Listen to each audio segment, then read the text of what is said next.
মধ্যপ্রাচ্য জুড়ে থমথমে পরিস্থিতি বিরাজ করছে। সিরিয়ার আসাদ সরকারের পতনের পর দেশটিতে অন্তত ৫০০ হামলা চালিয়েছে ইসরায়েলি বাহিনী। আসাদকে ক্ষমতাচ্যুত করার জন্য ইসরায়েল ও যুক্তরাষ্ট্রকে দায়ী করেছেন ইরানের সর্বোচ্চ ধর্মীয় নেতা আয়াতুল্লাহ খামেনি।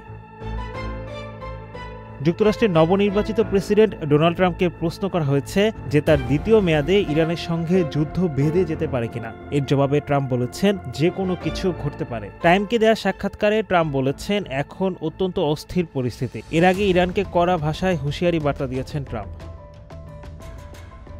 ট্রাম্পের প্রথম মেয়াদে ২০২২ সালে ইরানের শীর্ষ মিলিটারি কমান্ডার কাসেম সোলাইমানিকে বিমান হামলায় হত্যা করা হয়েছিল।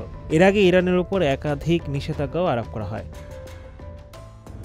মূলত ২০২১ সালে আরব বসন্তের সময় সিরিয়া জুড়ে বিক্ষোভ শুরু হয়। পরের বছর ওই বিক্ষোভ রূপ নেয় গৃহযুদ্ধে। কিন্তু শক্তিশালী রাশিয়া এবং ইরান সহ মিত্রদের সহযোগিতায় ক্ষমতায় টিকে ছিলেন বাশার আল আসাদ। সিরিয়ায় আসাদ সরকারের অন্যতম ঘনিষ্ঠ মিত্র ছিল ইরান। তবে বাশার পালানোর পর হামলা থেকে রক্ষা পায়নি দেশটিতে থাকা ইরানের দূতাবাস।